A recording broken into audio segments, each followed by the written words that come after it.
we remain steadfast in our commitment in delivering local news that matters. Stories that inspire. Enriching the lives of Filipinos in the Philippines and across the globe. This is your GMA Regional TV. Buong puso para sa Pilipino.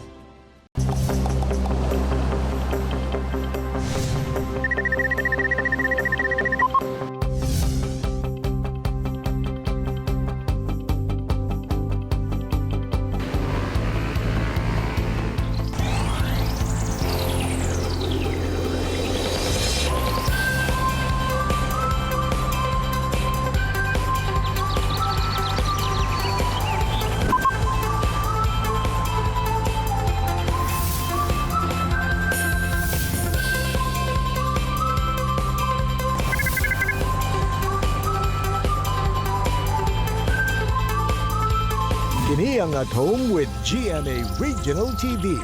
Good morning mga kapuso og happy Thursday. Kapaspas gayod sa adlaw no. Hapit na sab mag-weekend nga paborito sa tanan. Attorney Resi, good morning. Good morning, Sabsay! Kamusta sab nato ang atong mga kapuso dara nga naa sa ilahang mga kani-kanya mga panibalay. Good morning po sa inyo mga kapuso. Kanong buntaga atong makauban ang usa sa mga iladong cultural dance groups diri sa Davao City nga mao ang Kaluman Performing Ensemble. Og Resi, sayron ta ang mga programa sa Bahay Pag-asa sa Iligan City. Kauban ang social worker in charge nga si Ma'am Joanne Paula Tolenti. Ug sa Bistalk naman atong makatsikahan si kapuso actress Kim Rodriguez. Apan una ka na mga kapuso, nasayod ba mo nga naa diri sa Mindanao ang pinakamahal nga kape sa tibuok kalibutan? Kini mao ang kape nga ginatawag og civet coffee. Gikan kini sa Philippine Civet Cat. Ang maong iring ang gakaon sa pulp nga gikan sa mga coffee beans ug ang kuyaw nga panlasa sa maong kape nga gikan sa enzymes nga makuha sa beans sa sulod sa tiyan sa civet cat. Ug mapalit lamang kining civet coffee sa Kapatagan, Igos City.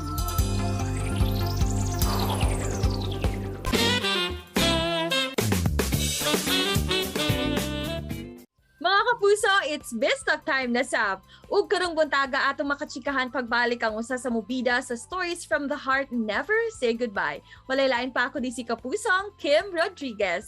May budag Kim, ug welcome dito sa At Home with GMA Regional TV. Kamusta ang gising mo ngayong umaga? Hello, maayong buntag sa inyong tanan. Ayan, good morning. Okay naman yung gising ko. Kamusta naman yung gising mo? Kamusta yung umaga mo?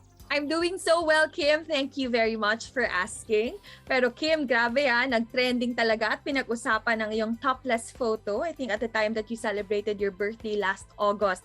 Ano ba ang story behind this photo, Kim? At sign na ba ito na ready ka na to take on more daring roles? Ang aga, di ba? Good morning sa topless photo. Ayan nga mga kapuso, ayan. Since nga naisipan ko na 18 na ako, nagbumata. Since 27 na ako, I wanna try new things. Gusto kong mag-explore since parang gusto ko alumabas sa comfort zone ko na gusto ko itry mga bagay na hindi ko kayang gawin before. Since mahal ko naman yung ginagawa ko, mahal ko, ito yung passion ko. And kagaya nga nung sinabi mo kanina kung ready na ako sa mga daring roles, sa tingin ko ready na ako. Since, depende, siguro may limit pa din, pero ready na ako. Kasi kung worth it naman para sa movie or sa teleserye, kung ikagaganda ng movie, why not, di ba? Kim, in an interview na i-share mo nga na gusto mo daw or pangarap mo raw ang maging isang disc jockey. Is this still one of your dreams kahit artista ka na ngayon? Yeah, actually nung bata ako, pangarap ko talaga mag-artista. Maging actress. Gusto ko makita ko ng lola ko nung ma-artist sa TV. So nag-audition ako, and then nung nag-audition ako, natanggap ako sa Twin Hearts, and then nung natanggap ako sa Twin Hearts, doon ko, nung kumikita na ako, nag-ipon ako para bumili ng gamit na pang DJ. So doon ako nag-start din. So habang nag-artista ako, habang lumalabas ako sa TV, nag-aaral ako kung paano din mag-DJ para pagdating ng panahon na kailanganin ko, syempre di naman panghabang buhay pagiging artista, 'di ba? So gusto ko na pwede rin ako mag-DJ, pwede ako maging actress. At syempre ngayon, back to work ka na. Kamusta ang experience mo sa pagbabalik trabaho and how did you prepare yourself for it? Sobrang thankful and blessed ako na despite of pandemic, napili pa rin nila ako para makasama sa Never Say Goodbye na show. And sobrang blessed talaga ako. Kasi sa dinami-dami ng artista, ako yung napili nila. So, sobrang happy ako na, ayun nga, naging part ako ng family. Ano naman ang magiging role mo dito sa Stories from the Heart Never Say Goodbye? Yes, ako dito si Lily Pelaez, ang nakababatang kapatid ni Jack Roberto na si Bruce Pelaez. Ayan, ang role ko dito ay ako yung magiging tulay ni Bruce na si Jack Roberto at ni Joyce na si Clea Pineda. Bali, ako yung magiging tulay kung paano magsisimula yung pag-iibigan nilang dalawa. At syempre, kagaya nga ng sinabi ko, hindi lang tungkol sa love tong show na to. Sure ako na sa pamilya, sa love, career, makaka-relate lahat ng tao at marami silang matututunan. Actually po, sa dinami na po ng pasukan kong taping na trabaho, itong Never Say Goodbye, ito yung masasabi ko na ito yung show na walang kontrabida. Pero napakaganda. So, ayun yung twist na dapat abangan nila. At syempre, kamusta din ang taping experience mo kasama sila Jack Roberto, Clea Pineda, and other members ng cast? Nako, sobrang saya ng lock-in taping namin. Yung una kasi, bago mag-taping, may protocol na kailangan mag-quarantine ng 10 days bago mag-lock-in taping. Okay, so nung nag-lock-in taping, syempre na-board na kami, 10 days ka, bawal ka lumabas ng kwarto.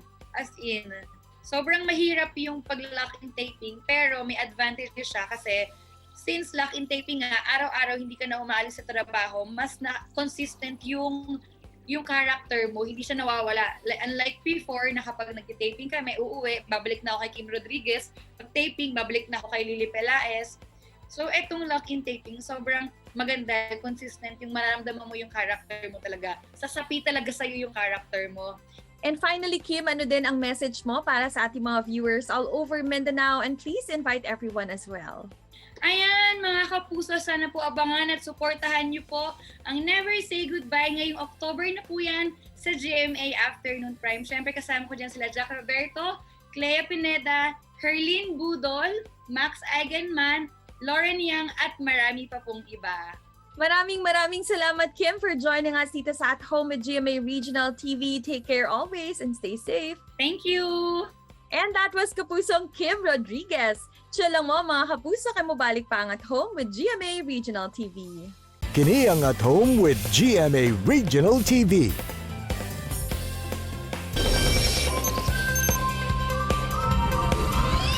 Mga Children in Conflict with the Law o CICL, usa sa mga sektor sa komunidad nga angay tagaan og saktong pagtagad o paggiya ug maayon na lamang anaa ang mga bayaning social worker sa mga bahay pag-asa kinsa nahimong nanay o tatay sa maong mga bata.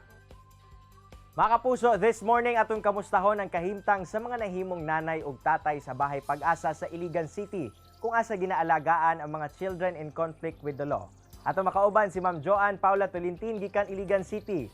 Ma'am Joanne, good morning and welcome sa At Home with GMA Regional TV. Kamusta mo diya sa Iligan?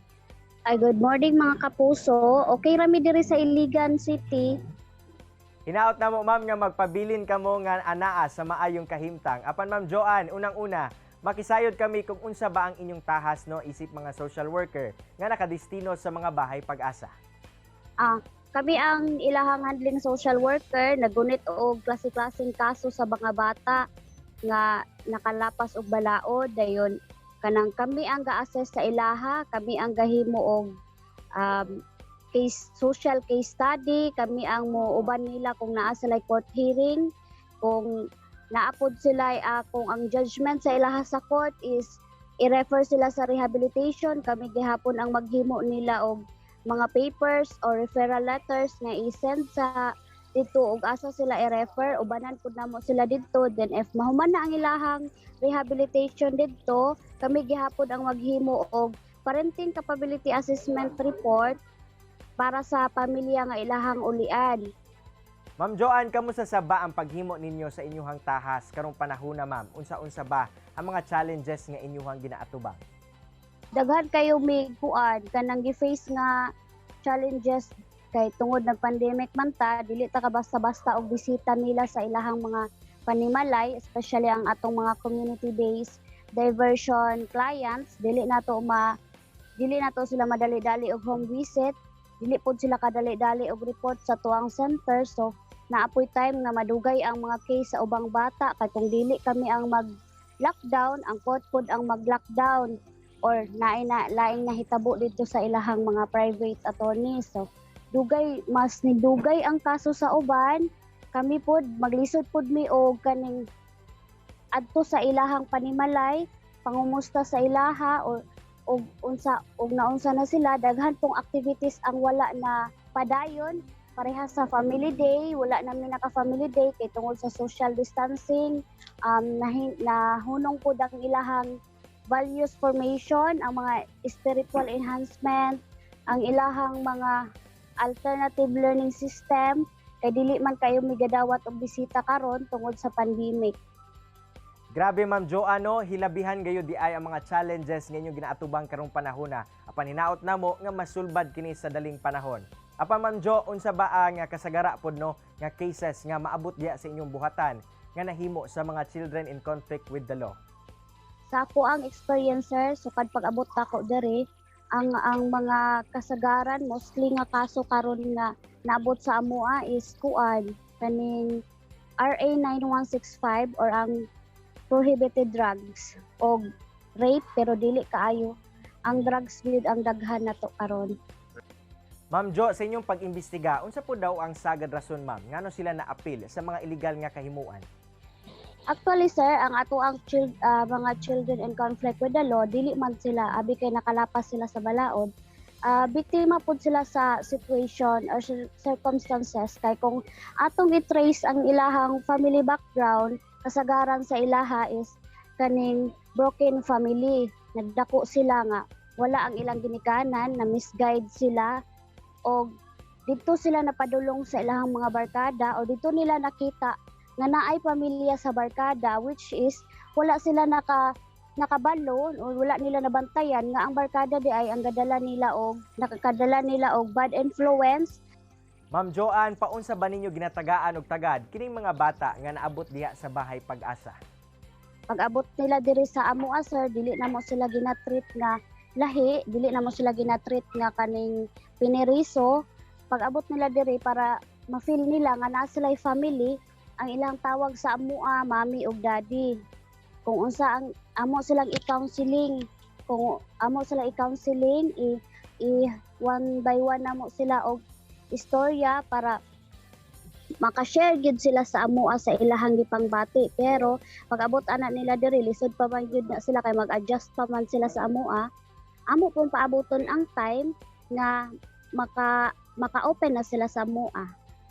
Alang sa ito mga kapuso, viewers this morning, Ma'am Joanne, aduna ka ba mensahe alang kanila, ilabi na sa mga ginikanan? Akong kuan sa mga ginikanan nga kanang atong yung i-guide atong mga anak, atong paminawon kung basin naa sila yung mga problema, di lang sila mosulti, abi lang natog okay lang sila pero dili na daito. Ato silang kanang i-guide atong paminawon ang ilahang mga mulo, ang ilahang mga problema, dili na to ibaliwala. Kanang atong yung bantayan ng atong mga anak aron dili sila mapadulong sa kanang bati nga dalan. Kinahanglan gayod ang kooperasyon gikan sa panimalay hantod sa komunidad aron makab-ot ang haruhay nga katilingban. Daghang kayong salamat Ma'am Joanne sa oras nga imong gihatag dinhi sa At Home with GMA Regional TV. Amping mo diya sa Iligan. Sige sir, thank you po kaayo sir. Daghang salamat sa inyong tanan. Relax lang mga kapuso, kay mo balik pa ang At Home with GMA Regional TV. Kini ang At Home with GMA Regional TV.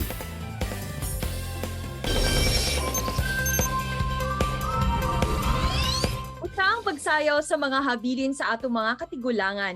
Usasab kini ka ebidensya nga ato gyud kinapreserba ang atuang kultura hilabi na diri sa Mindanao. Mga kapuso, karong buntaga atong makauban ang usa sa mga taong nagpaluyo sa usa ka sikat nga grupo dinhi sa Mindanao, ang Kalumon Performing Ensemble.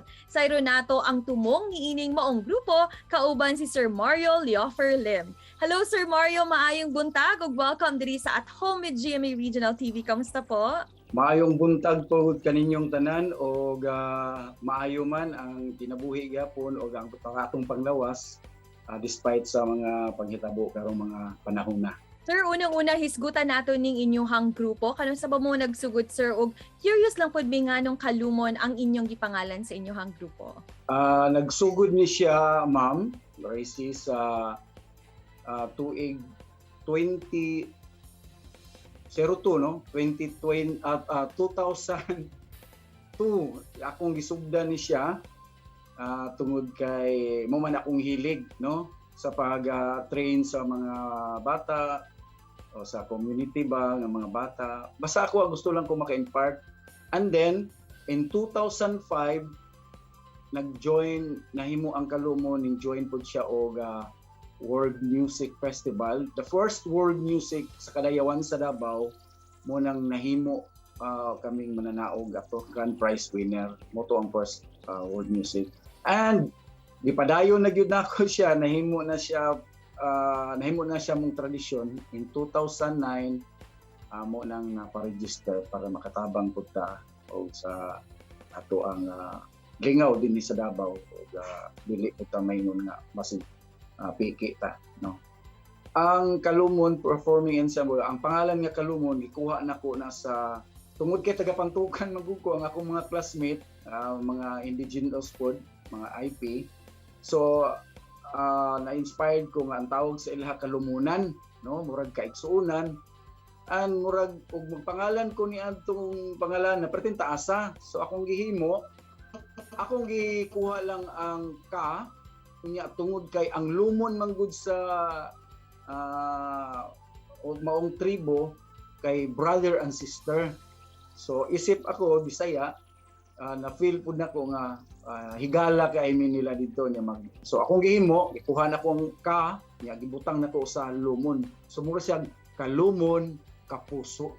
Sir, unsa para nimo ang nahimong tumong sa inyong grupo nga maoy nahimong rason nga existing gihapon mo up until now for the past 16 years? Ang pinaka-importante nga timong nga ikaw aside nga identity diri sa Mindanao nga makaingon ka nga nindot kayo, very colorful ang Mindanao. Murag imong na-imbibe no ang spirit dinhi sa ato ang katawhan diri sa especially sa Davao no o sa Mindanao. Kaya do naman po tayo daghang mga tribo nga nagkaninlain diri mga nagpuyo dinhi sa Davao City. So nagpasalamat pod ko nga kabahin ko ana nga kanang amo ang ginahimo. Para nimo Sir Mario nganong dapat gyud nato ipadayon ug protektahan ang ato ang kultura? Kinahanglan gyud nato i-preserba kay aside nga colorful og identity gyud na sa Mindanao o sa Davao City nga mga tribes, nanginahanglan pud kaayo og kanang pag-ila sa ato ang gigikanan, ang history no. Unya nindot pud kaayo nga ato ba sariling atin ang ato ang ginasayaw no. Even kami mga naidugo nga Bisaya pero inspired kaayo mi tungod sa ka-colorful nindot nga kultura nga naa sa Mindanao, naa sa Davao mismo nga isip nga pinaagi niini hopefully ang sunod nga mga henerasyon dili na lang nila makita sa libro o sa painting. Dapat ma-preserba gihapon siya nga ma-experience, mahikap o makita para sa next generation. Unsa pod ang imuhang mensahe sir sa tanang mga tao karon, hilabi na sa mga tao and communities nga nagahatag gyud og bilian ni mga butang? Ako mensahe lang labi na katong mga na epektuhan yun no sa pandemya, magbadasigon lang ta isip nga mupadayon kita sa atong mga maayong tinguha diha sa una-una sa buhat o ginampuon tang tanan, no? Na aduna kitay kadasig magtinabangay ta dili lang ang pag-ampo sa pagkagalingon, apilo na to ang atong mga higala, mga katawhan nga atong mga naa dinhi nga kita mismo usa kita kakatawhan dinhi sa kalibutan, magiusa og puhon magtinabangay pud ta sa pagdasig sa uban, pagbarog nga kinahanglan magpadayon nato ang kanindot nga pangandoy sa paglambo diya sa ato mga tagsa-tagsa kapanmalay o sa ato ang lugar, no? Isip mo tabang pud ta sa gobyerno kung unsa man tong kinahanglan nga mo safety ta bahin labi na sa pandemic, kinahanglan natong tumanon para walay mga kinabuhi nga makalas o magpadayon ang kinabuhi nga nindot puno sa grasya panalangin. Daghan kaayong salamat, Sir Mario. Mabuhay po kayo and amping pirmi. Daghan kayong salamat, Attorney Racy, o nagpasalamat po ko nga kami sa Kalumon nga inyo kaming naimbitahan sa GMA Regional TV nga dako namong dungog nga kabahin kami ni ining pagisgot-isgot kabahin sa cultural nga natagaan mi og kaayo maayo og daghang salamat kanimo. Attorney Racy, mga kapuso, makabilib gayod ang sakripisyo o dedikasyon nga ginahimo sa social worker nga si Joanne Paula Tolintin uban ang mga staff sa Bahay Pag-asa sa Iligan City. Kung asa, sila lang naman ang nahimong nanay ug tatay sa mga batang ilang gisagop. Butang nga angay pasidunggay. Samtang sa ay matud pa ni Sir Mario Lim nga importante gayud nga atong ipreserba ang atong mabulokong kultura aron makaabot pa kini sa mga umaabot nga henerasyon. Ug mga kapuso, usapot sa mga kinahanglan natong atangan ang character ni kapuso artist Kim Rodriguez isip Lily Pelaez sa GMA Afternoon Prime Series na Stories from the Heart, Never Say Goodbye. Mga kapuso, tara inspired nga kakaton kamo sa gi-share sa itong mga bisita karong buntaga. Sama na lang sa panultihon ni James Matthew Berry nga those who bring sunshine into the lives of others cannot keep it from themselves. Mga kapuso, makita pagbalik ang atong episode pinagi sa pagbisita sa www.gmaregionaltv.com ug ayaw kalimot na mag-subscribe sa official YouTube channel sa GMA Regional TV. And of course, kita-kits taog ba mga kapuso sa Kapuso Fans Day kauban si Kapuso actor Kelvin Miranda. And of course, stay safe and healthy. Ako si Attorney Racy Rizada. Kinisab si Cyril Chavez. Buong puso para sa Pilipino.